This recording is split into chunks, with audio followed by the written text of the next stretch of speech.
Hi everyone, in today's video we're going to look at 3 really simple steps that you can use in your own games in order to blunder less. These are super simple tips that I think you'll find really instructive, really helpful, and you can start using them immediately in order to see your results improving.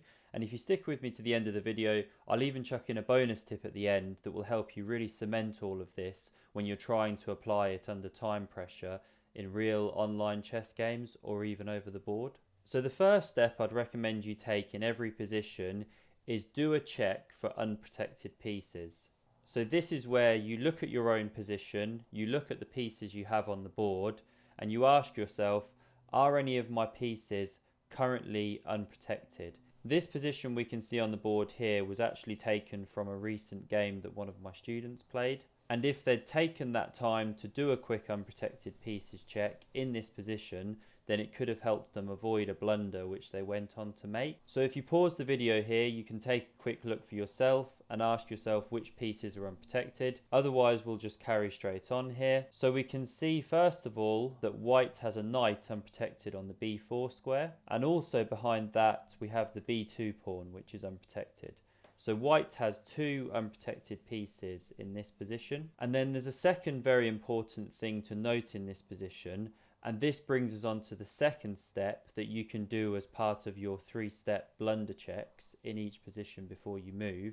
And that is, can my opponent check my king in this position? And what we can immediately see here is that the white king on g1 is open to checks down the a7 g1 diagonal. Therefore, if black were to move a piece onto this diagonal and give a check against the king, we would be forced to move the king or block the check with another piece. And once you've done these 2 checks for unprotected pieces and an exposed king, you can then link the 2 things together to anticipate a threat that your opponent might have. So here the white player played an incorrect move. They actually moved their queen onto c1, looking to come in on these dark squares here on the king side. But the problem with this is it left black with a winning tactic in the position. Again, pause the video if you want to take a look. At this point, it might be clear what tactic black is about to throw in. Black moved the queen out to b6 here, giving a check along this diagonal, and also attacking the white knight, which is unprotected. So the white player moved the king up to the h2 square, and black was then able to chop off this knight. And because of that blunder, white went on to lose the position in what should have been a relatively even position at that point in time. A better move for white, if we just run it back here, would have been to push the pawn to c3. By doing this, we now protect the white knight on b4, and even though our king is still exposed on g1, at least we've protected our unprotected knight. We've also added a pawn to the central control here. We're looking at the d4 square, and we're preparing a later d4 push in the center. So the move has 2 purposes to it. And then at a later point in time, in the next few moves, we can then look to address the issue of our king safety by either moving the king off the diagonal or looking to add some protection to that diagonal, perhaps through a queen transfer onto the dark squares. So having covered the first 2 steps that you should take in every position to avoid making blunders, we'll come on to the third step now, which is look before you leap. And by this, we're simply referring to the fact that anytime you make a move, you should always have a look at what your opponent's response could be to that move. It might sound very simple, but in practice, it's amazing the amount of times people don't actually consider all of the candidate responses for your opponent. We very often get wrapped up in just our own moves and our own plans, and we forget to consider what our opponent could do. So we're going to see an example of that unfolding on the board here. I've moved the game along a little bit to a made-up position to demonstrate this theme. And here we're going to imagine that black now plays pawn to b4, setting a trap for white.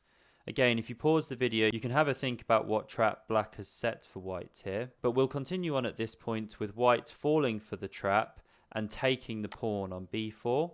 And here, white hasn't actually considered black's response. White didn't use the look before you leap technique. They jumped in, they took the pawn, and now black has a strong response using the same theme as last time.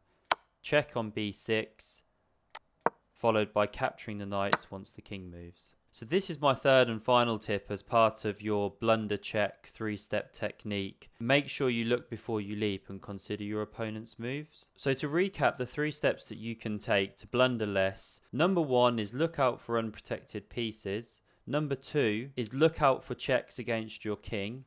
And number 3 is look before you leap. And the final bonus tip that I want to chuck in at the end of the video here, one of the best ways to actually do this in practice under time pressure is by thinking on your opponent's turn. Really make the most of their time when their clock is ticking to start looking for unprotected pieces, to start looking at your king, to start considering what moves you might play and what your opponent might play in response to that. If you can start doing these 3 steps on every move you make and thinking through it on your opponent's turn, you'll really start to see yourself blundering less and winning more games. Guys, thanks for watching. I hope you found that video really helpful. Don't forget to comment down below if you have any questions. Like, share, subscribe if you haven't done so already, and hope to see you again on a future video.